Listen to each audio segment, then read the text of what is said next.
देखिए, आज शुरू करेंगे अध्याय 31 दंड प्रक्रिया संहिता का अध्याय 31 जो है उसके बारे में। ये मामलों को अंतरण से संबंधित है। इसमें आपको तीनों सेक्शन, पहले तो सेक्शन याद रखनी है, 406 आपका, उसका 407 और सेक्शन 408। ये सुप्रीम कोर्ट की मामलों को अंतरण करने की शक्ति है 406 में। 407 में आपके हाई कोर्ट की शक्ति है और 407 में हाई कोर्ट की है और 408 में जो है आपकी सेशन न्यायालय की शक्ति है मामलों को अंतरण करने की। तो ये तीनों जो न्यायालय हैं मामलों को अंतरण कर सकते हैं अपनी अपनी अधिकारता में। तो देखिए 406 पढ़ेंगे पहले। 406 चूंकि सुप्रीम कोर्ट की बात कर रहा है तो सुप्रीम कोर्ट जो है मामलों को अंतरण कर सकता है। धारा 406 सेक्शन ही पूछे जाते हैं मोस्टली। पहला कहता है इसमें 406 में, पहला कहता है कि जब कभी उच्चतम न्यायालय को यह प्रतीत कराया जाता है कि न्याय के उद्देश्यों के लिए यह समीचीन है कि इस धारा के अधीन आदेश किया जाए, तब वह निर्देश दे सकता है कि कोई विशिष्ट मामला या अपील एक उच्च न्यायालय से दूसरे उच्च न्यायालय को, एक उच्च न्यायालय के अधीनस्थ दंड न्यायालय से दूसरे उच्च न्यायालय के अधीनस्थ समान या वरिष्ठ अधिकारता वाले दूसरे दंड न्यायालय को अंतरित कर दी जाए। तो इसमें क्या समझने वाली बात है कि जब भी न्याय का उद्देश्य के लिए सुप्रीम कोर्ट को ऐसा लगता है कि मामले का अंतरण किया जाना चाहिए, तो वो एक हाई कोर्ट से, क्योंकि हाई कोर्ट से मामलों का अंतरण कौन कर सकता है, मतलब एक स्टेट में हाई कोर्ट है, दूसरे स्टेट के में हाई कोर्ट में वो मामले को अंतरित कर सकता है। तो हाई कोर्ट में भी मामलों को अंतरित कर सकता है। मान लीजिए एक ही हाई कोर्ट के अन्य न्यायालय में अंतरण करना चाहे तो उसमें भी कर सकता है। जैसे इस हाई कोर्ट के अधीन मान लीजिए जितने न्यायालय आते हैं, ये सारे न्यायालय आते हैं, तो इनके अधीन भी कर सकता है। एक हाई कोर्ट से दूसरे हाई कोर्ट भी मामले को अंतरित कर सकता है, ए न्यायालय से बी न्यायालय में भी कर सकता है, बी न्यायालय से ए न्यायालय में भी कर सकता है। उनके समान या वरिष्ठ मामला कैसा, समान अधिकारता वाले न्यायालय होंगे या उससे वरिष्ठ अधिकारता वाले न्यायालय होंगे, उनमें कर सकता है। तो एक हाई कोर्ट से दूसरे हाई कोर्ट मामला कौन अंतरित करता है, क्वेश्चन यही आता है, सुप्रीम कोर्ट करता है ना। हाई कोर्ट में अगर एक हाई कोर्ट से दूसरे हाई कोर्ट मामला अंतरित करना हो तो कौन कर सकता है, सुप्रीम कोर्ट करता है ना। और एक हाई कोर्ट के अंदर के मामले अंतरित करना हो तो भी सुप्रीम कोर्ट जब हाई कोर्ट में कर सकता है तो स्वाभाविक सी बात है कि उसके अधीनस्थ जो न्यायालय उनके मामले भी अगर अंतरित करना चाहे तो वो भी कर सकता है। मान लीजिए कोई अधीनस्थ न्यायालय है किसी हाई कोर्ट का और उससे उठा के वो दूसरे हाई कोर्ट में भी मामला अंतरित कर सकता है। ये स्थिति तब आती है जब पक्षकार आपत्ति करते हैं। मान लीजिए कोई पॉलिटिकली पावर है किसी जगह, कोई किसी को लगता है कि भाई यहाँ का हाईकोर्ट जो है हमें न्याय नहीं दे पाएगा, तो उस तरीके का वो जब सुप्रीम कोर्ट में आवेदन करते हैं और सुप्रीम कोर्ट को लगता है कि न्याय हित में ऐसा करना आवश्यक है, तो एक हाईकोर्ट से दूसरे हाईकोर्ट मामले को अंतरित कर सकता है। दूसरा पॉइंट इसका क्या कहता है, दूसरा कहता है उच्चतम न्यायालय भारत के महान्यायवादी या हितवत पक्षकार के आवेदन पर ही इस धारा के अधीन कार्य करता है और ऐसा प्रत्येक आवेदन समावेदन द्वारा किया जाएगा जो उस दशा के में सिवाय जबकि आवेदक भारत का महान्यायवादी या राज्य का महाधिवक्ता है शपथ या प्रतिज्ञा द्वारा समर्थित होगा। तो ये अपन को समझने वाली बात है कि जब सुप्रीम कोर्ट की बात कर रहे हैं कि जब सुप्रीम कोर्ट जो मामला अंतरित करता है वो कब करता है, या तो हितबद्ध पक्षकार आवेदन करे, हितबद्ध हितबद्ध मतलब जो भी जुड़ा हुआ है मामले से वो पक्षकार आवेदन कर सकता है, या महान्यायवादी आवेदन कर सकता है, महान्यायवादी महान्यायवादी कर सकता है, या राज्य का अधिवक्ता भी लिखा है, राज्य का महाधिवक्ता, महान्यायवादी या राज्य का महाधिवक्ता।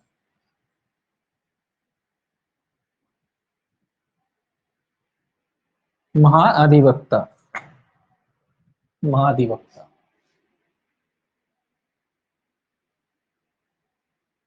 तो इनमें से किसी के भी आवेदन, मतलब अपने आप में नहीं करता। सीधी सी बात ये समझने वाली बात है कि सुप्रीम कोर्ट जो है मामलों को जब ट्रांसफर करता है एक हाई कोर्ट से दूसरे हाई कोर्ट, जब वो मामले ट्रांसफर करता है तो अपने आप नहीं करता वो मामले कि उसको लगा कि भाई करना चाहिए वो कर दे, अपने आप नहीं करता वो मामलों को अंतरण।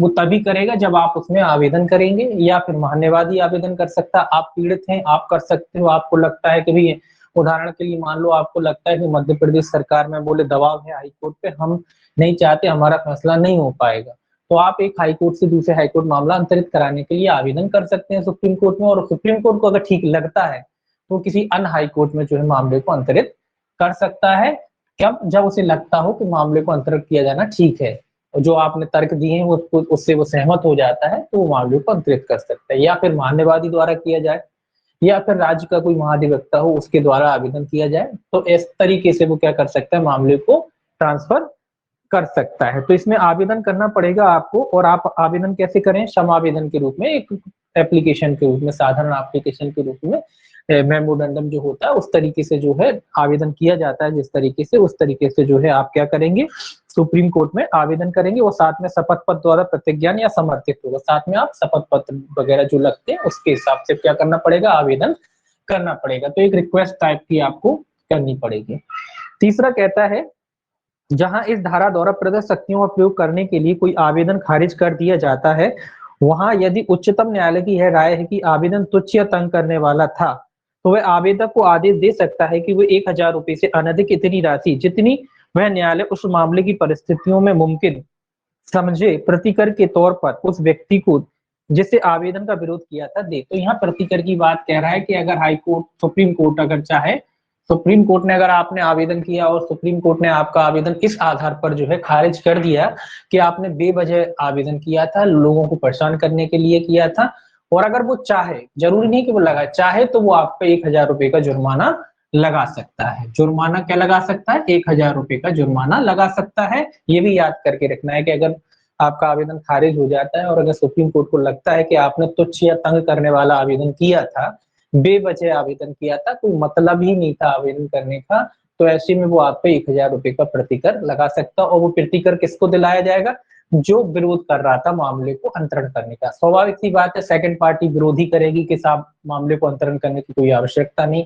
तो जो भी विरोध कर रहा था उस आवेदन को ट्रांसफर करने का, उस व्यक्ति को 1,000 रुपए का जो है प्रतिकर दिलाया जाएगा। ठीक है, तो ये याद रखना है। ये कौन की शक्ति है, 406 में आपकी सुप्रीम कोर्ट की। सुप्रीम कोर्ट जो है मामले को अंतरित कर सकता है। एक हाई कोर्ट से अगर दूसरे कोई हाई कोर्ट, क्वेश्चन पहले तो यही आता है सेक्शन कि भी सुप्रीम कोर्ट के मामले अंतरित करने की शक्ति कहाँ है, 406 में, हाई कोर्ट की कहाँ है, 407 में, और सेशन कोर्ट की कहाँ है, 408 में। तो क्रम से सेक्शन है 406, 407, 408, तीनों याद रखनी है आपको, है ना।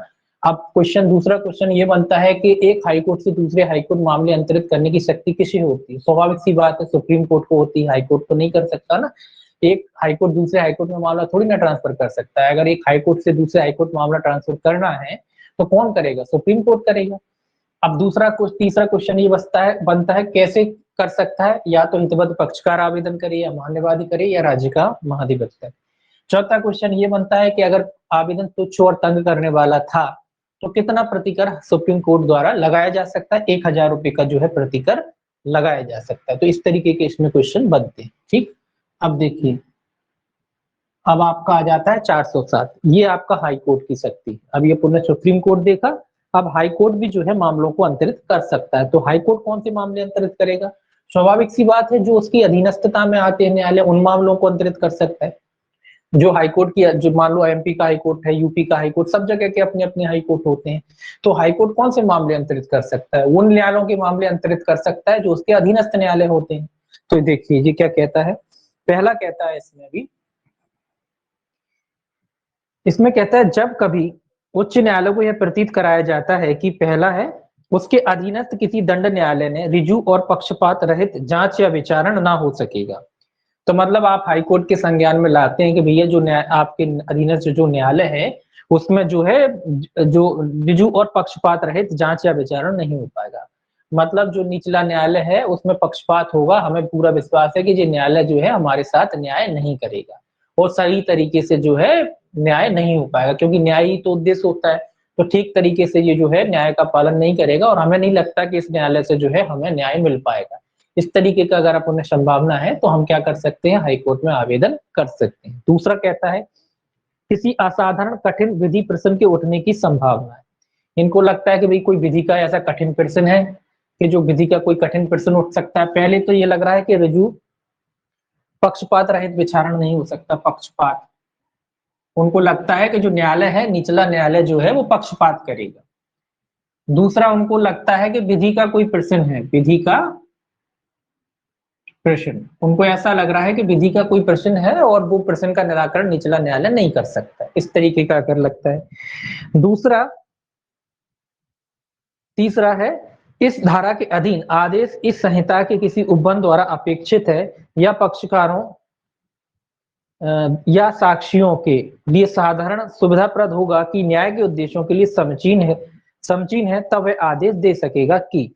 तो ये क्या कह रहा है, इस धारा के अधीन आदेश संहिता के किसी उपबंध द्वारा अपेक्षित है या पक्षकारों या साक्षियों के साधारण सुविधाप्रद होगा। तो उन्हें लगता है कि संहिता के अधीन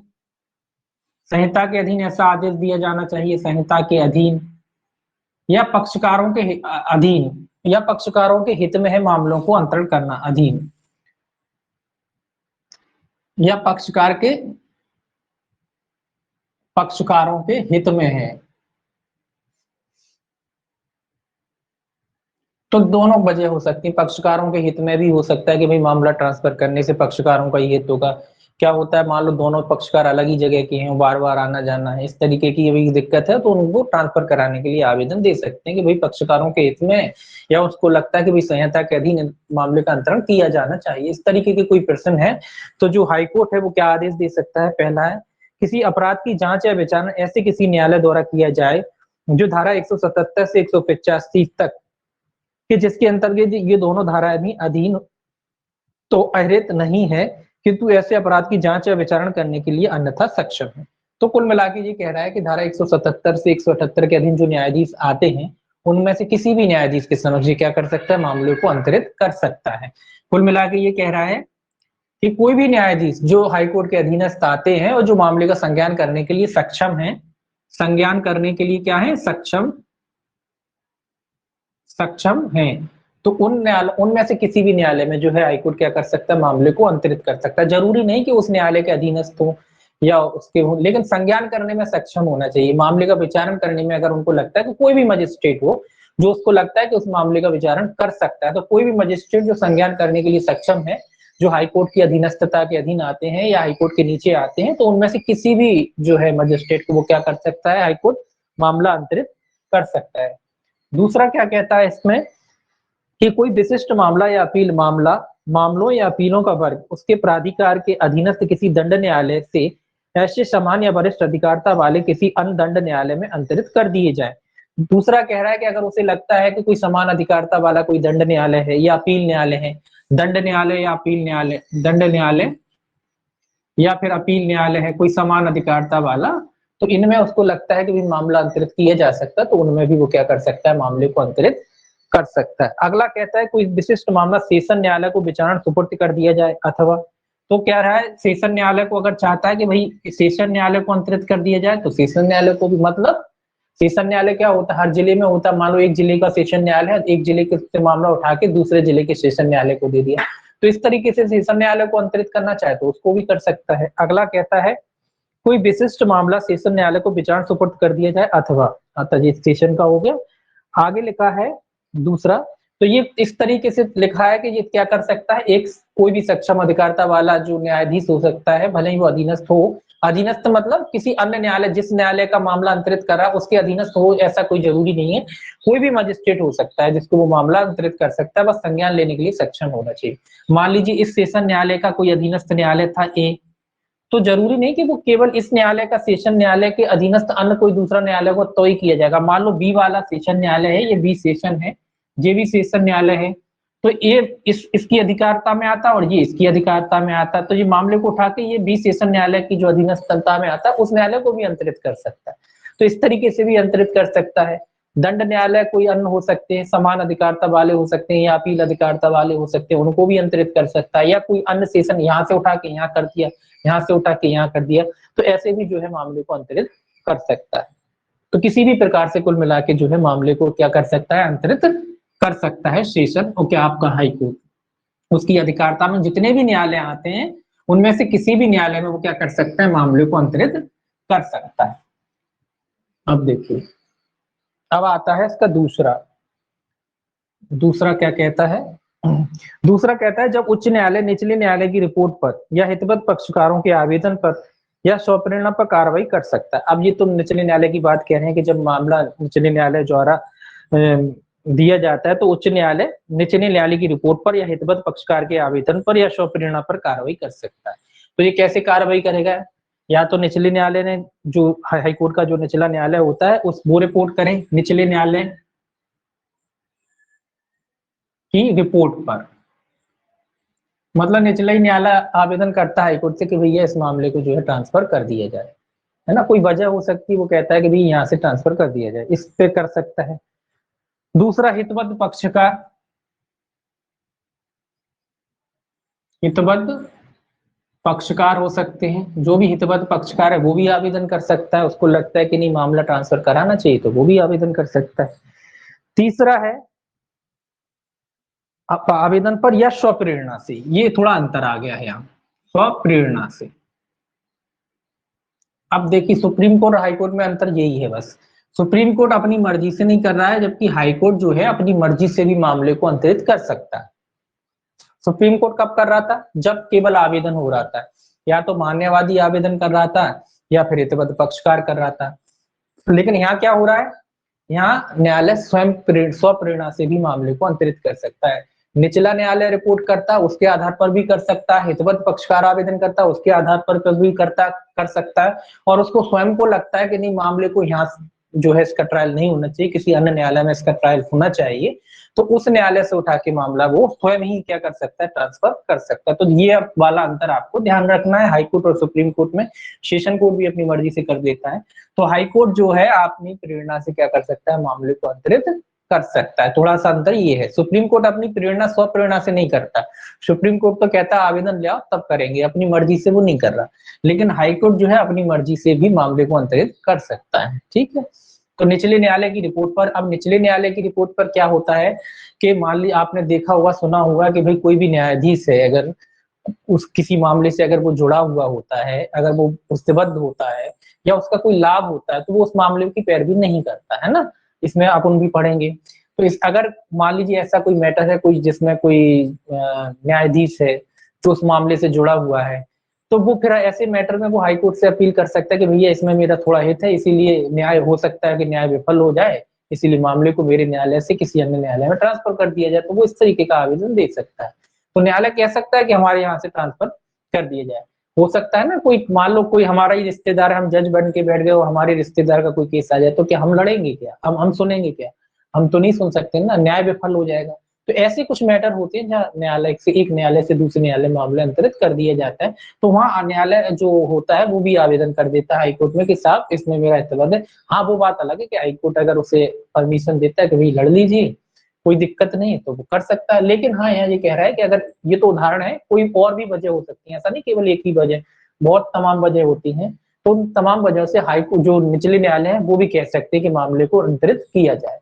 ठीक है, अब देखिए परंतु जुड़ा है इसमें, परंतु किसी मामले को एक ही सेशन खंड के एक दंड न्यायालय से दूसरे दंड न्यायालय को अंतरित करने के लिए आवेदन उच्च न्यायालय से तभी किया जाएगा जब ऐसा अंतरण करने के लिए आवेदन सेशन न्यायालय को किया गया था और उसके द्वारा नामंजूर कर दिया। ये कह रहा है कि भाई एक सेशन न्यायालय से आपको मामला अंतरित करना हो, सेशन न्यायालय के खंड के भीतर ही आपको मामला अंतरित करना है, मतलब ये सेशन न्यायालय है, इसमें ये मान लीजिए ये 3-4 न्यायालय बने हुए हैं, इनमें ही से आपको किसी को में क्या करना है, मामले को अंतरित करना है। आप चाहते हैं कि ये सी वाला जो न्यायालय है इसी सेशन खंड में आ रहे हैं ये तीनों न्यायालय, आपको लग रहा है कि ये जो ए वाला न्यायालय हमारा विचारण ना करके सी वाला करे, तो आप तो ये कह रहा है हाईकोर्ट आपका आवेदन तभी ग्रहण करेगा जब सेशन न्यायालय ने आपका आवेदन निरस्त कर दिया हो, इसने आपका आवेदन क्या कर दिया हो, खारिज कर दिया हो, तभी सेशन न्यायालय में आप आवेदन लगाएंगे, है ना। अगर पहले आप सेशन में जब सेशन में ही मामला अंतरित करना है, एक सेशन खंड में ही अगर आपको मामला अंतरित करना है, एक जिले में ही आपको मामला अंतरित करना है, तो आप क्या करेंगे, वही सेशन न्यायालय में आवेदन लगाएंगे, और सेशन न्यायालय स्वाभाविक सी बात है ए न्यायालय से उठा के सी न्यायालय में कर सकता है, उसको अधिकार था, आगे पढ़ेंगे 108 में, तो उसको अधिकारता है तो वो कर सकता है। वो बात अलग है कि उसने आपका आवेदन खारिज कर दिया, अब आपका आवेदन अगर खारिज कर दिया तो फिर आप हाईकोर्ट में जो है आप कुछ क्या कर सकते हैं, आवेदन कर सकते हैं। तो डायरेक्टली आप अगर एक सेशन खंड में ही आपको मामला अंतरित कराना है तो डायरेक्टली आप हाईकोर्ट नहीं जाएंगे, पहले कहाँ जाएंगे आप, सेशन। अगर आपको एक सेशन खंड की ही बात करें तो पहले आपको सेशन में आवेदन करना पड़ेगा, उसके बाद जो है आप हाईकोर्ट में आवेदन कर सकते हैं। एक सेशन खंड का मतलब है उसी सेशन न्यायालय की अधिकारता की बात कह रहे हैं, ये नहीं कह रहे कि भाई एक सेशन न्यायालय से दूसरे, एक सेशन न्यायालय से दूसरे न्यायालय तो दो खंड अलग अलग चीजें हो जाएंगी। एक सेशन न्यायालय के अधीन से जितने भी मजिस्ट्रेट आते हैं उनमें आपको मामला अंतरित करना है तब, तब आपको कहाँ आवेदन लगाना पड़ेगा? सबसे पहले आपको सेशन में आवेदन लगाना पड़ेगा, और अगर सेशन खारिज करता है तो ही आप हाईकोर्ट में आवेदन करेंगे। वो इसीलिए कर दिया कि जब आपको रिलीफ नीचे मिल सकता है तो आप ऊपर क्यों आ रहे हो। हाईकोर्ट यही कहता है कि जब आपको रिलीफ नीचे मिल सकता है तो आप हाईकोर्ट क्यों दौड़ लगा रहे हो, नीचे से रिलीफ लो। नीचे वाला आपको रिलीफ ना दे तब हम आपको रिलीफ देंगे, इसीलिए। तीसरा कहता है उपधारा 1 के अधीन आदेश के लिए आवेदन, आदेश के लिए प्रत्येक आवेदन समावेदन द्वारा किया जाएगा जो उस दशा के सिवाय जब आवेदक राज्य का महाधिवक्ता है शपथ या प्रतिज्ञा द्वारा समर्थित होगा।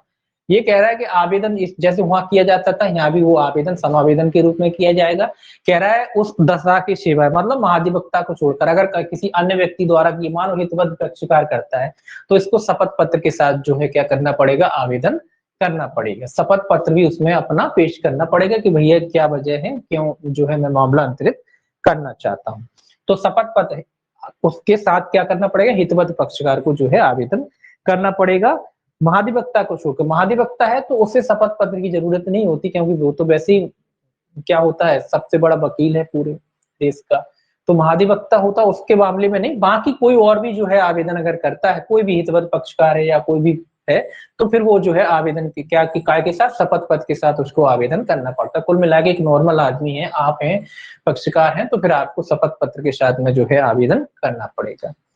अगला कहता है चौथा, जब ऐसा आवेदन कोई अभियुक्त व्यक्ति करता है तब उच्च न्यायालय उसे निर्देश दे सकता है कि वह किसी प्रतिकर के संदाय के लिए जो उच्च न्यायालय धारा 7 के अधीन अधिनिर्णित करे प्रतिभूति सहित या रहित बंध पत्र निष्पादित करे। ये बंध पत्र की बात कह रहा है। धारा 7 में अपन इसमें भी प्रतिकर की बात है कि अगर आपने तुच्छ तंग करने वाला है तो उसमें भी प्रतिकर है। तो ये कह रहा है कि जब आप कोई भी मान लो हितवत पक्षकार है या कोई आवेदक है वो आवेदन करता है, तो ये कह रहा है कि न्यायालय उससे बंध पत्र की जो है रकम भरवा सकता है। बंध पत्र की रकम मतलब जो प्रतिकर की रकम है वो पहले ही न्यायालय भरवा लेगा। पहले भरवा लेगा मतलब क्या है, पहले भरवाने का मतलब ये है कि अगर बाद में पाया जाता है कि आपने तुच्छ या तंग करने वाला आवेदन दिया था, वो बंध पत्र आपका क्या हो जाएगा, जब्त हो जाएगा। क्या हो जाएगा, जब्त। और अगर मान लीजिए आपका आवेदन सही पाया जाता है तो आपका बंध पत्र क्या कर दिया जाएगा, मुक्त कर दिया जाएगा, वो आपके पैसे वापस हो जाएंगे। इसीलिए वो पहले ही जमानत के रूप में जो है उस रकम का बंध पत्र भरवा लेगा, ताकि बाद में नाटक ना करो आप। तो पहले ही वो क्या करेगा, जितना भी जो जुर्माने की रकम होता है अगर आपको आवेदन करना है तो वो बंध पत्र की रकम जो वो जो जमानत जो क्या कहते हैं जुर्माने की जो रकम है उसको बंध पत्र के रूप में क्या करेगा, आपसे पहले ही बंध पत्र के रूप में भरवा लेगा। ठीक है। आगे कहता है पांचवा,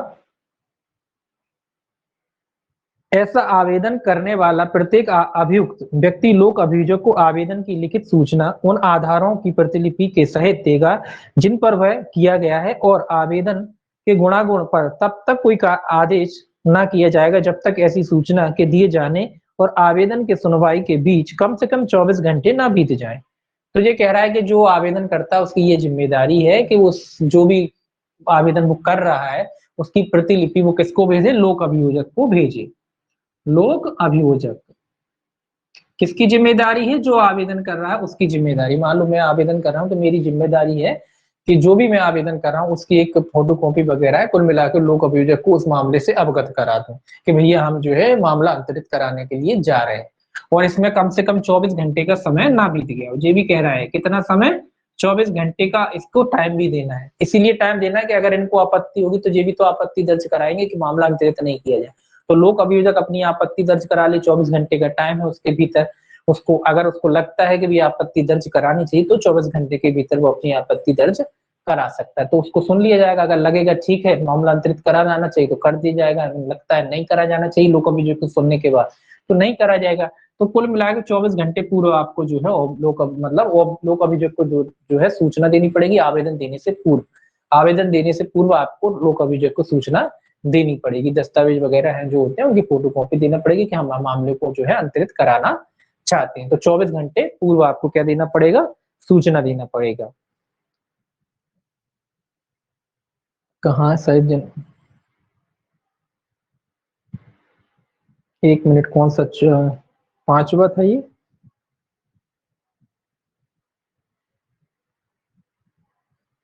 हाँ, अब देखिए छठवा, छठवां कहता है जहां आवेदन किसी अधीनस्थ न्यायालय से कोई मामला अपील अंतरित करने के लिए है, वहां उच्च न्यायालय का समाधान हो जाता है कि ऐसा करना न्याय के हित में आवश्यक है, तो वह आदेश दे सकता है कि जब तक आवेदन का निपटारा ना हो जाए तब तक के लिए अधीनस्थ न्यायालय की कार्रवाइयां ऐसे निबंधनों पर जिन्हें आरोपित करना उच्च न्यायालय ठीक समझे रोक दी जाए। परंतु ऐसी रोक धारा 309 के अधीन प्रतिप्रेषण के अधीनस्थ न्यायालय की शक्ति पर प्रभाव न डालेगी। ये क्या कह रहा है? ये कह रहा है अपीलों को अंतरण की बात कह रहा है। अपील, ये कह रहा है कोई ऐसा मैटर है जहां आप अपील अंतरित कराना चाहते हैं, मामला आपका निपट गया, अब मामला अपील में आता है ना।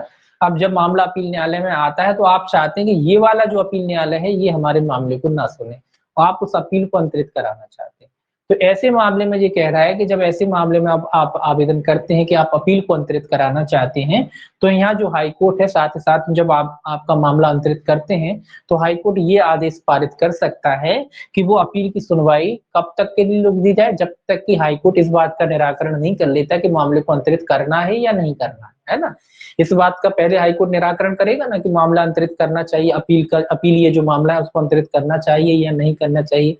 तो हाईकोर्ट मामला इस बात का निर्धारण करे, ऐसा नहीं अब अगर हाईकोर्ट इसके ऊपर रोक नहीं लगाएगा तो क्या पता पड़ा हाईकोर्ट डिसाइड ही नहीं कर पाया कि मामला अंतरित होना चाहिए कि नहीं, पता पड़ा अपील न्यायालय ने मामले ही निपटा दिए। तो इसीलिए सबसे पहले हाईकोर्ट जो है अपील न्यायालय पर रोक लगा देगा कि मामले को रोक दो, वहीं की वहीं रोक दो, जितना है उतना इस टेबल को रोक दो, उस पर कोई कार्रवाई मत करो। कार्रवाई कब तक नहीं करो? जब तक हम डिसाइड ना कर लें कि मामले को जो अपील जो मामला है उसको अंतरित करना है या नहीं करना, तो उस पर रोक का आवेदन, वो आरोप का आदेश जो है हाईकोर्ट द्वारा लगाया जा सकता है। वो कहा जा सकता है कि इस मामले को रोक दिया जाए। कब तक रोका जाए? जब तक हाईकोर्ट का डिसाइड नहीं हो जाता कि मामला अंतरित हो रहा है या नहीं हो रहा।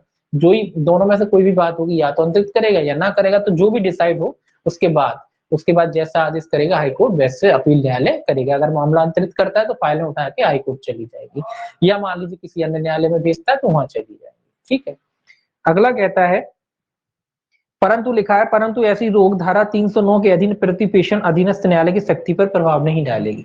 ये मामले अंतरित करने की शक्ति थी 309 में अपन ने पढ़ा है कि मामले अंतरित करने की शक्ति, सेशन न्यायालय को मामला अंतरित होता है ना, तो ये कह रहा है उस न्यायालय की शक्ति पर कोई प्रभाव नहीं डालती। ये जो रोक है, रोक का मतलब ऐसा नहीं कि निचला न्यायालय ऊपर, जब आपने पढ़ाई है कि डायरेक्ट सेशन न्यायालय मामले का संज्ञान लेता नहीं, वो तो मामला क्या करता है, निचला न्यायालय लेता है और हाई कोर्ट को सॉरी सेशन कोर्ट को भेजता है, उसे लगता है सेशन ट्रायल है। तब कोई भी मजिस्ट्रेट जो फर्स्ट क्लास मजिस्ट्रेट वो मामले को ग्रहण करता है, देखता है, उसको लगता है सेशन ट्रायल है तो मामला सेशन को ट्रांसफर कर देता है। तो उस पर कोई फर्क नहीं पड़ता है। ऐसा नहीं कि रोक लगा दी तो आप वो निचला न्यायालय मामले को सेशन पे ना भेजें, वो उस पर कोई रोक नहीं है। ठीक है, वो उठा के क्या करेगा, सेशन न्यायालय भेजेगा, वो एक अलग चीज है। इसीलिए सातवां कहता है जहां उपधारा 1 के अधीन आदेश देने के लिए आवेदन खारिज कर दिया जाता है, वहां यदि उच्च न्यायालय की यह राय कि आवेदन तुच्छ या तंग करने वाला था, तो वह आवेदक को आदेश दे सकता है कि वह 1000 रुपए से अनधिक इतनी राशि जितनी वह न्यायालय उस मामले की परिस्थितियों में समुचित समझे प्रतिकर के तौर पर उस व्यक्ति को दे जिसने आवेदन का विरोध किया था। सेम बात यहाँ भी, प्रतिकर की जो रकम है कितनी है, 1000 रुपए। अगर कोई व्यक्ति तुच्छ या तंग करने वाला आवेदन करता है तो हाईकोर्ट उस पर प्रतिकर के रूप में 1000 रुपए तक का जुर्माना लगा सकता है। और किसको दिलाएगा? जिसने विरोध किया था उस पक्षकार को 1000 रुपए देने का आदेश कर सकता है। देखिए एक चीज और बता दूं, सीपीसी में अगर होता है ना यही मैटर, तो सीपीसी में 1000 की जगह कितना है जुर्माना, 2000 रुपए। दोनों में अंतर है ना। जब आप पूरे पढ़ लोगे तो कंफ्यूजन, सीपीसी में यही यहाँ जुर्माना है वो 2000 रुपए, यहाँ कितना है 1000 रुपए। तो क्रिमिनल है, इसमें 1000 रुपए का कम जुर्माना है। सीपीसी में, सिविल प्रोसीजरिंग में यही जुर्माने की रकम जो है 2000 रुपए है। ठीक है। अब देखिए आठवां कहता है जब उच्च न्यायालय किसी न्यायालय से किसी मामले का अंतरण अपने समक्ष विचारण करने के लिए उपधारा 1 के अधीन आदेश देता है, तब ऐसे विचारण में उसी प्रक्रिया का अनुपालन करेगा जिस मामले का ऐसा अंतरण न किया जाने की दशा में न्यायालय करता। ये कह रहा है कि अगर कोई मामला जो है उच्च न्यायालय किसी न्यायालय से किसी मामले का अंतरण अपने समक्ष विचारण करने के लिए करता है, मतलब नीचे से मामला उठा के हाईकोर्ट खुद ही उसको लग रहा है कि वो खुद ही विचारण करना चाहिए, और अगर वो खुद मामले का विचारण करता है तो प्रक्रिया की बात कह रहा है। तो किस प्रक्रिया की पालन करेगा? जैसा निचला न्यायालय करता है, जिस प्रक्रिया का और जिस मैटर का जो मामला था उसी हिसाब से वो क्या करेगा, उसका मामले का विचारण करेगा। जैसा मामला है उसी प्रक्रिया के अनुसार वो क्या करेगा, उस मामले का विचारण करेगा। 9वां कहता है इस धारा की कोई बात धारा 197 के अधीन सरकार के किसी आदेश पर प्रभाव डालने वाली ना समझी जाएगी। तो ये कह रहा है कि सरकार के किसी आदेश पर जो है प्रभाव डालने वाली नहीं समझी जाएगी।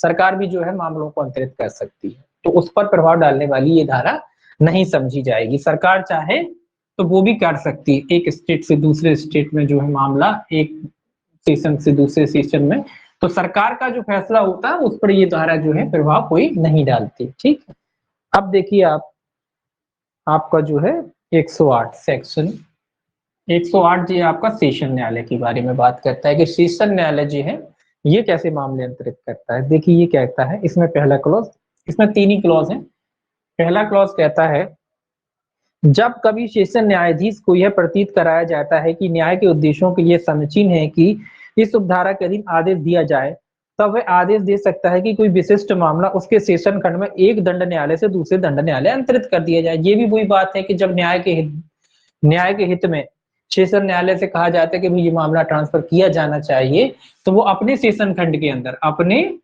सेशन खंड के अंदर, ये बात ध्यान में रखनी, सेशन खंड के भीतर, ऐसा नहीं कि अपना मामला किसी दूसरे सेशन खंड में ट्रांसफर, दूसरे सेशन खंड में ये अंतरित नहीं कर सकता, ये केवल अपने सेशन खंड में अंतरित कर सकता है। इसके सेशन खंड में यानी सेशन न्यायाधीश के अधीन जितने भी मजिस्ट्रेट आते हैं उनमें से किसी को भी जो है मामला अंतरित कर सकता है। तो अपने सेशन खंड के भीतर जितने भी न्यायाधीश आते हैं उनमें से किसी को भी वो मामला अंतरित कर सकता है। ठीक है, तो सेशन न्यायालय की अधिकारता कितनी है, अपने जिले तक है। सेशन न्यायालय एक जिले में एक ही होता है ना, तो वो अपने जिले में मामले को अंतरित कर सकता है।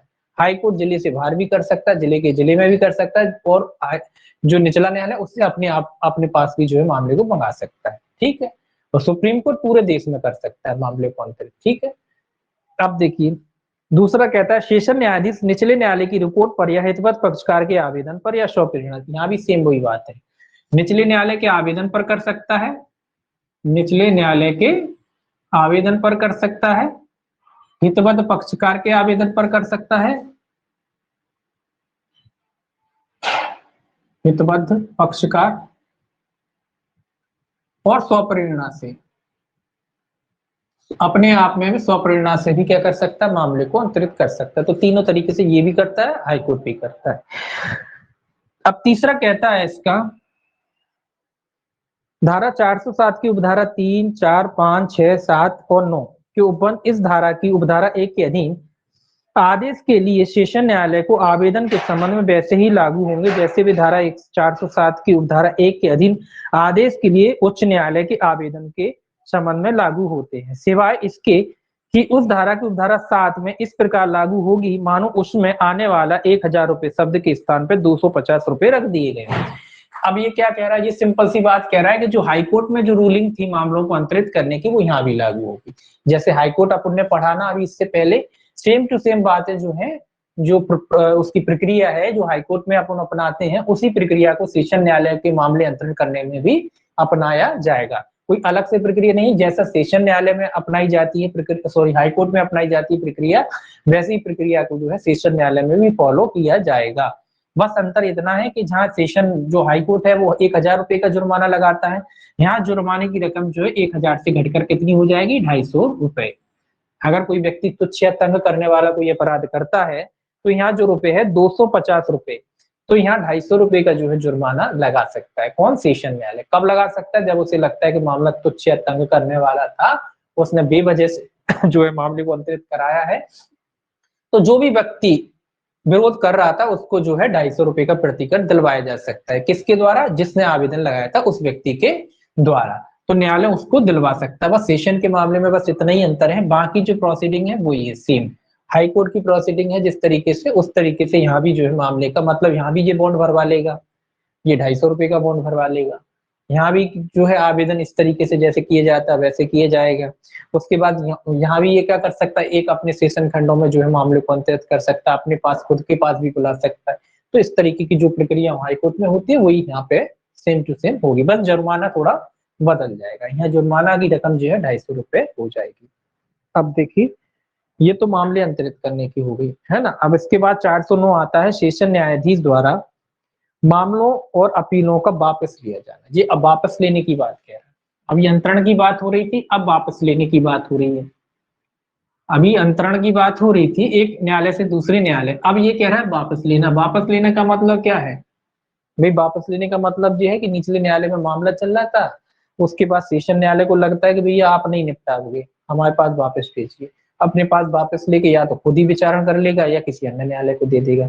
तो ये मामलों को वापस मंगाने वाली प्रक्रिया है। सेक्शन 409 ये सेशन न्यायालय की यही है, सेशन न्यायालय। सेशन जो न्यायालय है मामलों को वापस मंगा सकता है, मामलों को वापस मंगाना।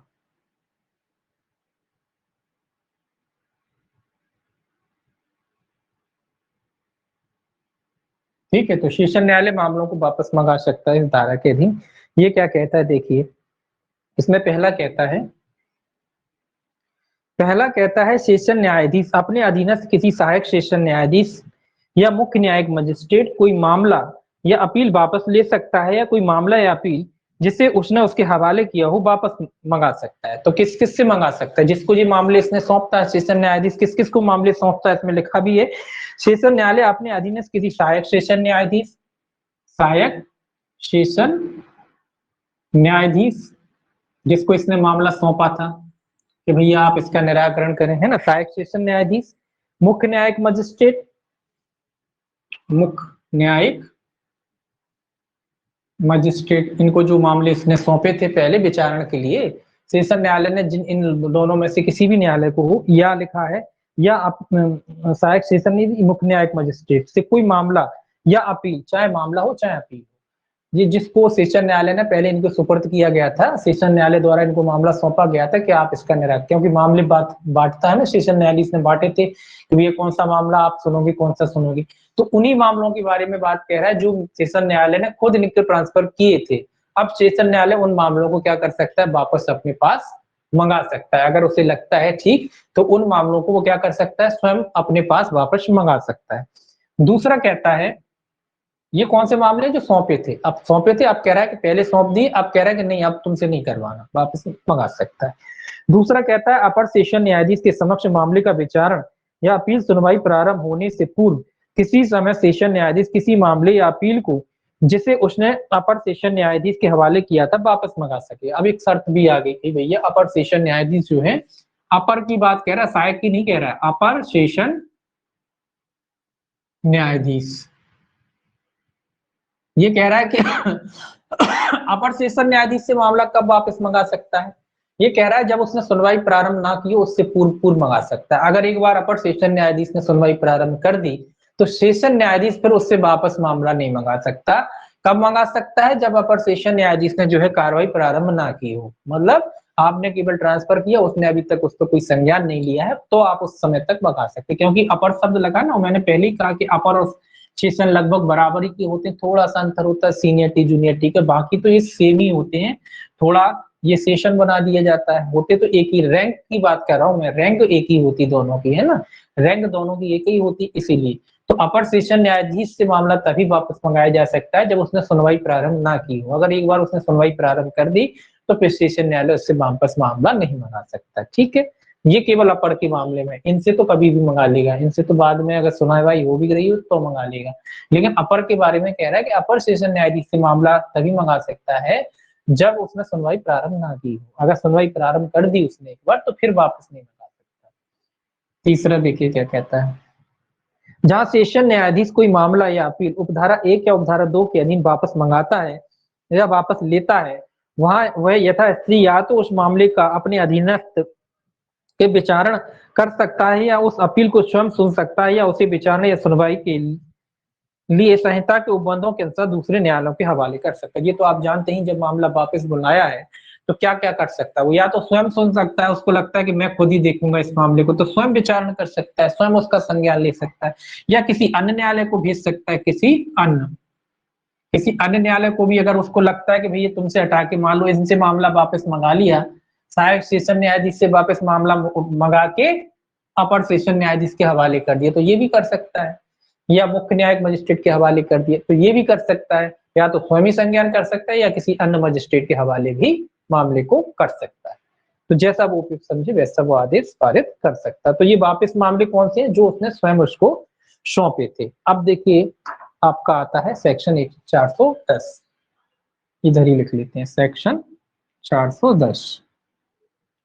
410 कौन से हैं? ये तो सेशन न्यायालय जो है मामलों को वापस मंगा रहा था। ये न्यायिक मजिस्ट्रेट द्वारा मामलों को वापस मंगाया जाना, ये न्यायिक मजिस्ट्रेटों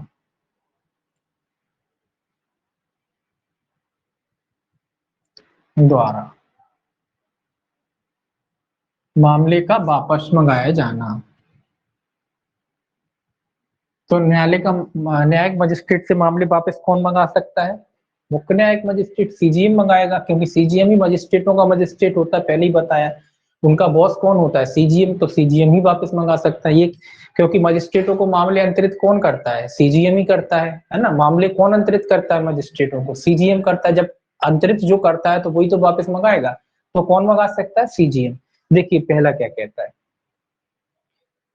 कहता है मुख्य न्यायिक मजिस्ट्रेट अपने अधीनस्थ किसी मजिस्ट्रेट से किसी मामले को वापस ले सकता है या किसी मामले को जिसे उसने ऐसे मजिस्ट्रेट के हवाले किया है वापस मंगा सकता है। वो मामले की जांच या विचारण स्वयं कर सकता है या उसे जांच या विचारण के लिए अन्य ऐसे मजिस्ट्रेट को निर्देश कर सकता है जो उसकी जांच या विचारण करने के लिए सक्षम है। तो जो भी सक्षम अधिकारिता वाले हो। ये क्या कह रहा है, कौन मंगा सकता है मामले को वापस? सीजीएम। तो सीजीएम जो उसने मामलों को अपने अधीनस्थ मजिस्ट्रेट के हवाले किया था, तो सीजीएम जो है चीफ जुडिशियल मजिस्ट्रेट या मुख्य न्यायिक मजिस्ट्रेट, तो सीजीएम ने जो मामले अंतरित किए थे अन्य मजिस्ट्रेटों को, वो क्या कर सकता है? उन मजिस्ट्रेटों से मामले वापस मंगा सकता है। या तो स्वयं, जो पहले ऊपर बात की वही बात है, या तो क्या करेगा? स्वयं मामले का करेगा, या अन्य मजिस्ट्रेट को मामले अंतरित कर सकता है जो भी उसकी अधीनस्थता में आते हैं उन मजिस्ट्रेटों को। ऐसा नहीं कि यहाँ से उठा के सेशन कर देगा, सेशन नहीं कर पाएगा। जो उसके अधीनस्थ न्यायालय हैं और जो सक्षम अधिकारिता वाले न्यायालय हैं, उनमें से किसी में भी वो क्या कर सकता है? मामले को अंतरित कर सकता है। जो इसके नीचे होते हैं, या तो स्वयं ही कर लो संज्ञान अपने आप में, खुद ही उसको लगता है नहीं मैं ही करूंगा संज्ञान, तो स्वयं कर सकता है, या उसका कोई अधीनस्थ न्यायालय है तो उसको कर सकता है। अधीनस्थ न्यायालय भी कौन? सक्षम होना चाहिए, मामले को सुनने के, ग्रहण करने की उसे क्षमता होनी चाहिए। ऐसा नहीं हो सकता कि भैया फर्स्ट क्लास मजिस्ट्रेट का मामला है और फर्स्ट क्लास मजिस्ट्रेट को ही अधिकारिता है उस मामले को सुनने की, आपने सेकंड क्लास मजिस्ट्रेट को दे दिए। तो ऐसा नहीं, फर्स्ट क्लास मजिस्ट्रेट से मामला उठाया तो दूसरे फर्स्ट क्लास मजिस्ट्रेट को आप दे सकते हैं। जो सक्षम होगा ना उसी को तो देंगे। तो जो भी सक्षम मजिस्ट्रेट है उसको जो क्या कर सकता है? मामले को अंतरित कर सकता है। अगला क्या कहता है दूसरा, कोई न्यायिक मजिस्ट्रेट किसी मामले को जो उसने धारा 192 की उपधारा 2 के अधीन किसी अन्य मजिस्ट्रेट के हवाले किया है वापस मंगा सकता है और ऐसे मामले की जांच या विचारण स्वयं कर सकता है। 192 में मामलों का अंतर नहीं है। तो ये कह रहा है कि जिन जो मामले अंतरित किए थे इसने, उन मामलों को भी ये क्या कर सकता है? वापस मंगा सकता है और उनकी स्वयं जांच कर सकता है। 192 के अधीन जिन मामलों को उसने अंतरित किया था उन मामलों को ये क्या कर सकता है? वापस मंगा सकता है और उसकी स्वयं जांच अगर ये करना चाहे तो स्वयं जांच भी कर सकता है। अब देखिए, अब आता है कार्यपालक मजिस्ट्रेटों को अपने अधीनस्थ मजिस्ट्रेटों के हवाले किया जाना या वापस लिया जाना। ये कार्यपालक मजिस्ट्रेट, ये तो जुडिशली मजिस्ट्रेट हो गए यहाँ पे खत्म। अब ये कार्यपालक मजिस्ट्रेटों की बात करता है।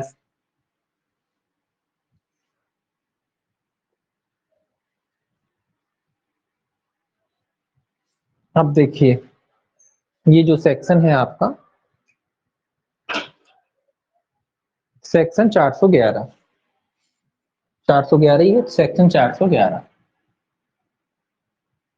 सेक्शन 411 जो है अब कार्यपालक मजिस्ट्रेट की बात है। कार्यपालक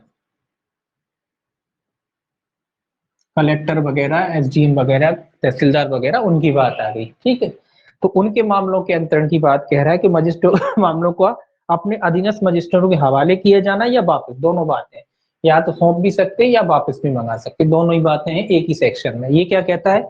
ये कहता है जो कोई जिला मजिस्ट्रेट या उपखंड मजिस्ट्रेट, तो मामले अंतरित कौन कर सकता है? जिला मजिस्ट्रेट जिले में कर सकता है, उपखंड में उपखंड मजिस्ट्रेट यानी एसडीएम। जिला मजिस्ट्रेट और उपखंड मजिस्ट्रेट,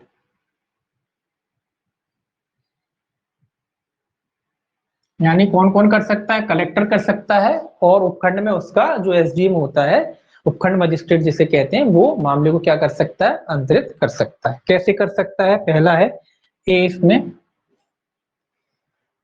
किसी ऐसे कार्यपालक किसी ऐसी कार्रवाई को जो उसके समक्ष आरंभ हो चुकी है निपटाने के लिए अपने अधीनस्थ किसी मजिस्ट्रेट के हवाले कर सकता है। तो ये कह रहा है कुछ कोई ऐसी कार्रवाई, मान लो डीएम की बात कर लें कि कलेक्टर की बात कर लें या एसडीएम की बात कर लें, इन लोगों ने जो कोई कार्रवाई प्रारंभ हो गई, इनके समक्ष कार्रवाई चालू हो गई, तो जो चालू कार्रवाई है उसको भी ये किसी अन्य मजिस्ट्रेट, जो इनके नीचे मजिस्ट्रेट होते हैं, मान लो इन्होंने एसडीएम था, जिला मजिस्ट्रेट था, डीएम ने उठा के एसडीएम को कर दिया, अब एसडीएम को लगता है उसके समक्ष जो कार्रवाई चली उठा के तहसीलदार को कर दिया, तो जो भी कार्रवाई इनके समक्ष चालू है, चालू कार्रवाई को भी उठा के जो है मतलब जांच वगैरह जो भी होती है तो जो उठा के नीचे मजिस्ट्रेट को दे सकते हैं। एसडीएम के यहाँ कोई कार्रवाई चल रही थी, उसने कहा तहसीलदार को बुला के कि जो मामला आप निपटाओ, तो ऐसे जो क्या कर सकता है वो मामले को कार्रवाई को अंतरित कर सकता है।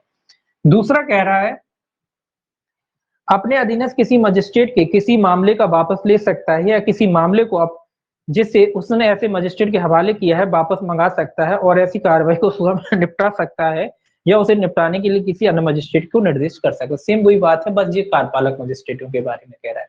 अब जिला मजिस्ट्रेट ने इनको सौंपी थी या मान लीजिए कोई तहसीलदार को सौंपा था कि आप निपटाएं मामला, अब इनको लगता है कि नहीं हम खुद निपटाना चाहते, तो उठा के मामले को खुद निपटा सकता है, या मान लीजिए दूसरे तहसीलदार कई होते हैं ना, तो दूसरे को दे दिया कि आप जो है मामले का निपटारा करें, तहसीलदार से उठा के किसी अन्य जो भी सक्षम अधिकारिता वाला होगा उसको क्या कर सकता है, मामले को अंतरित कर सकता है। तो दोनों ही कार्रवाई कर सकता है, खुद मंगा सकता है, खुद भी जांच कर सकता है, किसी अन्य मजिस्ट्रेट से भी जांच करा सकता है। तो इसमें दो ही बातें हैं, जैसा सेम वही है, बस अंतर इतना है जो कार्यपालक मजिस्ट्रेटों के बारे में, जो वहां न्यायिक मजिस्ट्रेट थे, यहाँ मामले अंतरित करता है, वापस मंगाता है कौन, कार्यपालक मजिस्ट्रेट। तो सेक्शन याद रखना बस, बाकी कार्रवाई प्रोसीडिंग तो सेम है। अब देखिए सेक्शन 412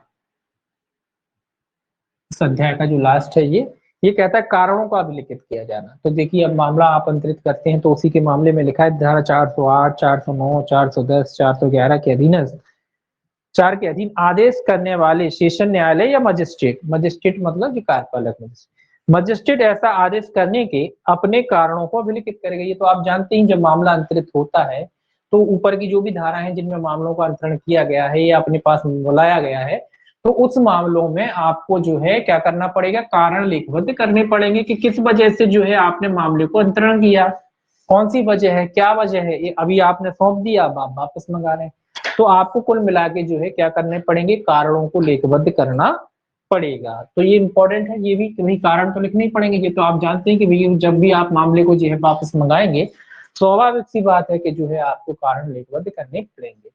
तो कारण की बात कहता है 412, बाकी सब अंतरण से संबंधित है, छोटा सा चैप्टर था। अब देखिए अध्याय 32, अध्याय ये क्या है 32, ये आपका अध्याय 32 है, ये भी दिख नहीं रहा।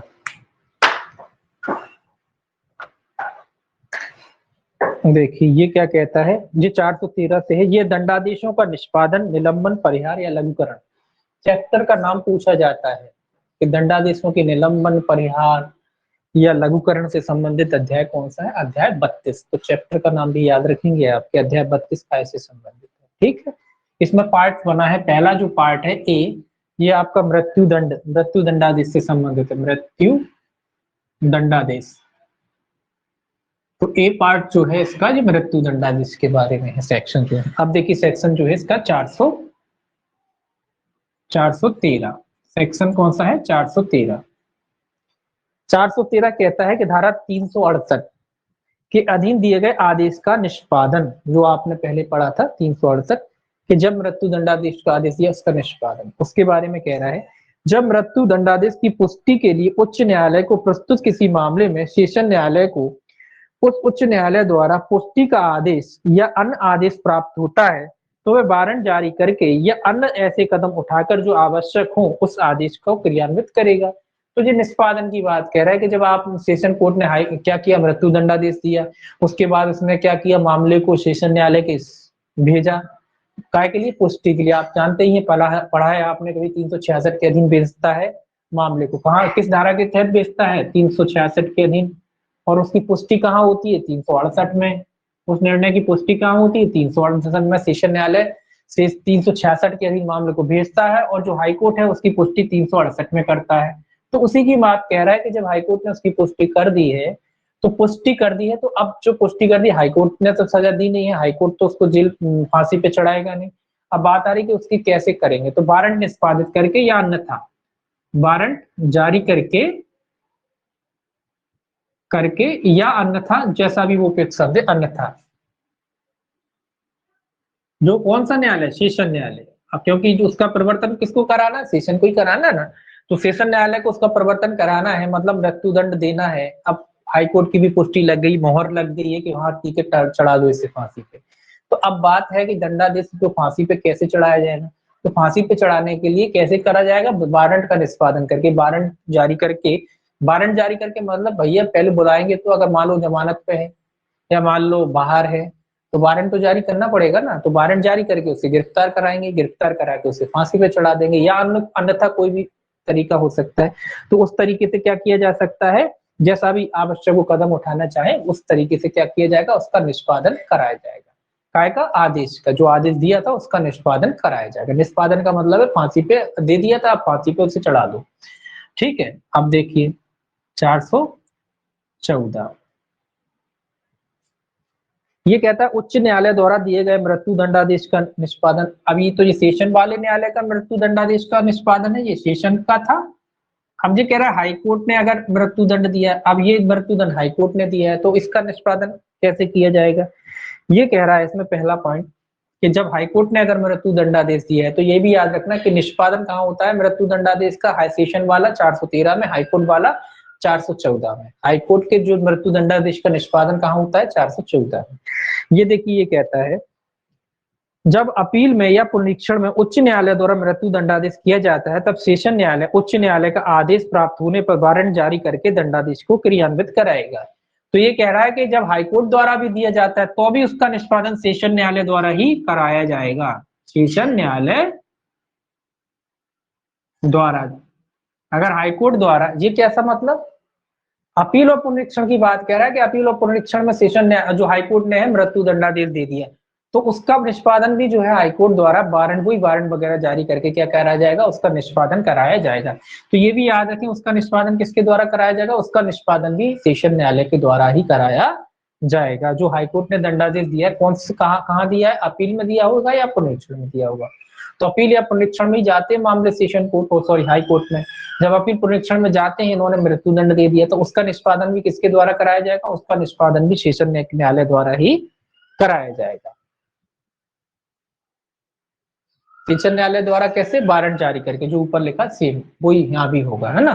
अब देखिए 415, तो क्वेश्चन ये आता है कि भाई कैसे, तो आपको ये याद रखना है कि वारंट जारी करके, बस इतना शब्द ध्यान रखना, यहाँ भी ये वही सेम शब्द है, वारंट जारी करके। और यहाँ ये याद रखना कि हाईकोर्ट आया है, इसका मतलब ये नहीं कि हाईकोर्ट निष्पादन कराएगा, निष्पादन तो सेशन ही कराएगा। कैसे कराएगा, वारंट जारी करके जो है मामले का निष्पादन वो कराएगा। तो ये शब्द इंपॉर्टेंट है, वारंट जारी करके क्या करता है, वो मामले को जो है निष्पादित कराता है। अगला देखिए 415, 415 कहता है उच्चतम न्यायालय को अपील की दशा में मृत्यु दंडादेश के निष्पादन का मुलतवी किया जाना। ये क्या कह रहा है, उच्चतम न्यायालय मतलब सुप्रीम कोर्ट में, अगर सुप्रीम कोर्ट में क्या किया है, आपने आवेदन किया उस मृत्यु दंडादेश के खिलाफ, तो क्या करा जाएगा, उस आदेश को रोकना पड़ेगा ना। जब सुप्रीम कोर्ट का आदेश आ जाएगा तभी तो आप उसका निष्पादन कराएंगे। तो ये कह रहा है मुलतवी करना, यानी रोकना, रोक है ये, रोकना। आदेश को रोकने की बात कह रहा है कि जब तक निष्पादन नहीं किया जा सकता, जब तक सुप्रीम कोर्ट का जजमेंट नहीं आ जाता, या सुप्रीम कोर्ट का क्या कहता, निर्णय, फैसला कह लीजिए, जो भी फैसला नहीं आ जाता किसके बारे में, जब आपको मृत्यु दंड दिया है और आप सुप्रीम कोर्ट चले गए, और सुप्रीम कोर्ट उस पर फिर स्टे हो जाएगा, रुक जाएगा, जब तक सुप्रीम कोर्ट अपना फैसला नहीं सुना देता उस पर। तो ये उसी के बारे में है। पहला कहता है जहां किसी उच्च व्यक्ति ने उच्च न्यायालय द्वारा मृत्यु दंडादेश के दिया गया है और उसके निर्णय के विरुद्ध कोई अपील संविधान के अनुच्छेद 134 के खंड का या खंड एक के उपखंड का या उपखंड खा के अधीन उच्चतम न्यायालय में होती है, वहां उच्च न्यायालय दंडादेश को निष्पादन तब तक के लिए मुलतवी कर दिए जाने का आदेश देगा जब तक ऐसी अपील करने के लिए अनुज्ञात अवधि समाप्त नहीं हो जाती, अथवा यदि उस अवधि के अंदर कोई अपील की गई है तो तब तक अपील का निपटारा नहीं हो जाता है। तो ये आप तो सामान्य सी बात जानते ही हैं कि अगर किसी व्यक्ति को ये राइट मिला है कि वो सुप्रीम कोर्ट जाके अपील कर सकता है, उसको ऐसा राइट है, सब कोई अधिकार उसको है कि जो भी निर्णय, जो भी मान लो जी किसी हाई कोर्ट ने आपको मृत्यु दंड दिया है और उसके खिलाफ अगर उसको ये राइट है कि वो सुप्रीम कोर्ट में अपील कर सकता है, तो ये कह रहा है कि वो न्यायालय जो है क्या करेगा, उस मामले को जब तक उसका निष्पादन नहीं कराएगा, जब तक कि या तो अपील का समय बीत जाए, अपील का समय ना बीत जाए, मतलब अपील की मान लो 30 दिन में भीतर अपील होती है, तो 30 दिन का ये समय ना बीत जाए, है ना। एक तो पहली शर्त ये है, अगर 30 दिन का अवधि है और 30 दिन तक आप अपील नहीं करते, 30 दिन बाद वो क्या हो जाएगा, निष्पादन करा दिया जाएगा। और मान लो 30 दिन की अपील की अवधि है और आपने 30 दिन के भीतर ही अपील कर दी है, तो फिर क्या होगा, फिर ये होगा कि जब तक सुप्रीम कोर्ट अपना निर्णय नहीं दे देता, तब तक उस मामले का क्या नहीं कराया जाएगा, निष्पादन नहीं कराया जाएगा। तो दो ही बातें होती हैं, ठीक है। दूसरा कह रहा है, जहां उच्च न्यायालय द्वारा मृत्यु दंडादेश दिया गया है या उसकी पुष्टि की गई है और दंडादेश व्यक्ति संविधान के अनुच्छेद 132 के अधीन अनुच्छेद 134 के खंड 1 के उपखंड गा के अधीन प्रमाण पत्र दिए जाने के लिए उच्च न्यायालय से आवेदन करता है, तो उच्च न्यायालय दंडादेश का निष्पादन तब तक के लिए मुलतवी किए जाने का आदेश देगा जब तक उस आवेदन का उच्च न्यायालय द्वारा निपटारा नहीं हो जाता, या यदि ऐसे आवेदन का कोई प्रमाण पत्र दिया गया है तो जब तक उस प्रमाण पत्र पर उच्चतम न्यायालय को अपील करने के लिए अनुज्ञात अवधि समाप्त नहीं हो जाती। ये आवेदन के बारे में कह रहा है कि क्या कह रहा है कि अगर कोई मामला उच्च न्यायालय के समक्ष, जो वो सुप्रीम कोर्ट की बात कह रहा था, ये हाई कोर्ट की बात कह रहा है, तो हाई कोर्ट में अगर आप अपील कर सकते हो किसी दंडादेश के विरुद्ध, तो ये कह रहा है कि अगर ऐसा कोई मामला है तो उसमें भी सेम वही बात है कि वो मामला है कब तक के लिए रोक दिया जाएगा, या तो अपील का जो समय है, आवेदन, यहाँ अपील नहीं है, यहाँ आवेदन है।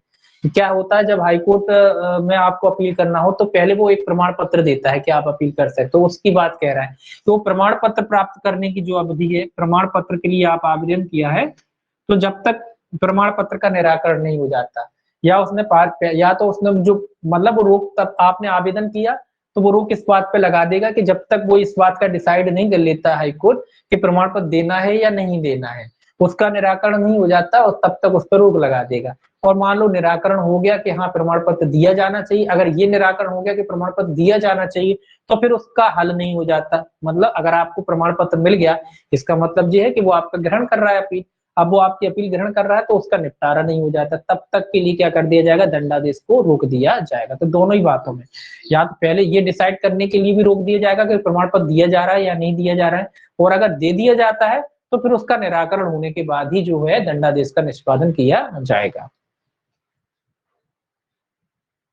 415 है, अब 415 का कौन सा है, तीसरा।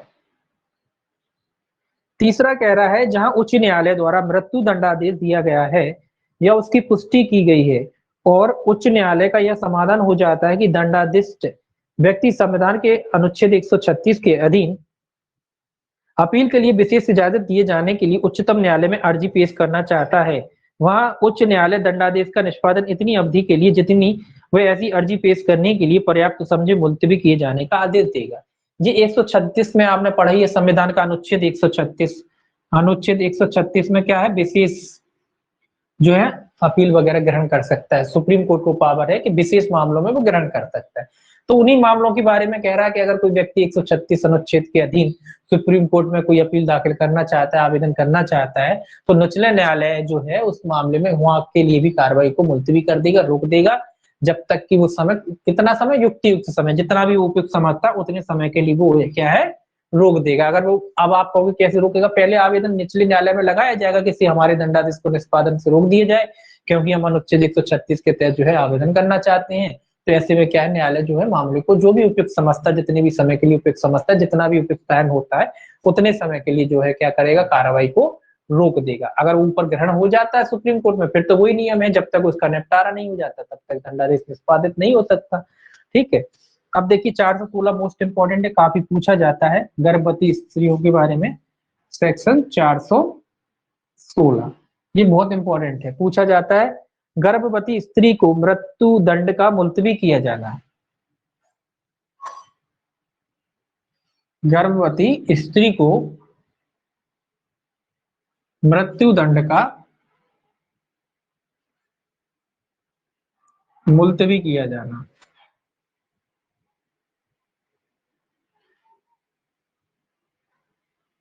ये कह रहा है कि अगर गर्भवती कोई स्त्री है तो उसके मृत्यु दंडादेश को मुलतवी किया जा सकता है। ये भी इंपॉर्टेंट सेक्शन है, याद रखना, ये काफी ज्यादा पूछा जाता है परीक्षा में। 416 है ना। और ये भी पूछा जाता है कि अगर कोई स्त्री गर्भवती है तो उसके मृत्यु दंडादेश को क्या किया जा सकता है, मुलतवी किया जा सकता है, रोका जा सकता है, आजीवन कारावास में बदला जा सकता है, क्या किया जा सकता है। तो देखिए अपन इसको देखते हैं। इसमें लिखा है यदि वह स्त्री जिसे मृत्यु दंडादेश दिया गया है गर्भवती पाई जाती है तो उच्च न्यायालय दंडादेश को आजीवन कारावास के रूप में लघुकरण कर देगा। ये याद रखेंगे, काय में कर देगा, आजीवन कारावास में लघुकरण।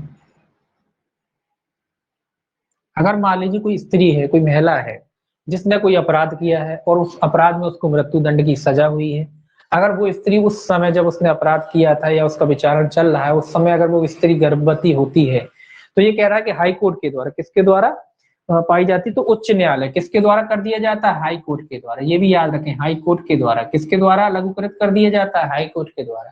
सरकार के द्वारा, हाई कोर्ट के द्वारा, सुप्रीम कोर्ट के द्वारा, किसके द्वारा किया जाएगा, हाई कोर्ट के द्वारा जो है उसके दंडादेश को जो क्या है क्या कर दिया जा सकता है, मुलतवी किया जा सकता है। 1 मिनट, पहले ये 2000 ये संशोधन जो हुआ है इसमें उच्च न्यायालय के बाद जो है,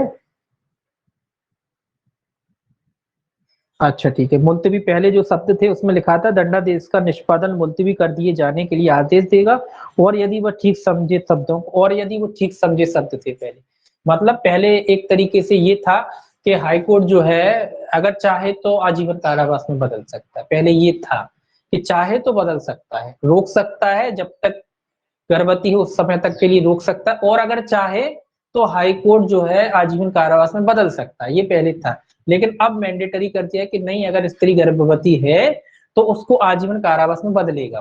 वो ऐसा नहीं कि कर चाहेगा, चाहे वाली बात हटा दी है। मतलब अगर स्त्री गर्भवती है तो उसका जो मृत्यु दंडादेश है उसको आजीवन कारावास में बदल दिया जाएगा, या कह लीजिए उसको लघुकृत कर दिया जाएगा। उसकी जो सजा थी आजीवन मृत्यु दंड की, उसको काय में बदल दिया जाएगा, आजीवन कारावास में बदल दिया जाएगा। तो ये क्या हो गया, मैंडेटरी हो गया। ऐसा नहीं कि न्याय हाईकोर्ट चाहे तो कर सकता है, पहले यही था कि हाईकोर्ट अगर चाहे तो अब चाहे शब्द हटा दिया, मतलब ये है कि अब हाईकोर्ट को मृत्यु दंड अगर है और स्त्री गर्भवती है तो उसको आजीवन कारावास में क्या करेगा, वो बदल देगा। ठीक है, तो यहीं तक आज रहने दीजिए। दूसरा जो है इसके कारावास वाले अपराध है, ये दूसरा अपन कल देखेंगे। तो याद रखना ये इंपॉर्टेंट है, ये वाला 416 वाला इंपॉर्टेंट है। ये सारे सेक्शन जो अपन ने अभी पढ़े ये लगभग सभी इंपॉर्टेंट है, कल वाले भी इंपॉर्टेंट थे, और ये भी सारे जो है सेक्शन जो है इंपॉर्टेंट ही हैं अभी जो चल रहे हैं, और इनसे काफी क्वेश्चन आते हैं। ठीक है ना, तो इनको अच्छे से ध्यान रखेंगे आप। कल देखेंगे 417 से। चलिए।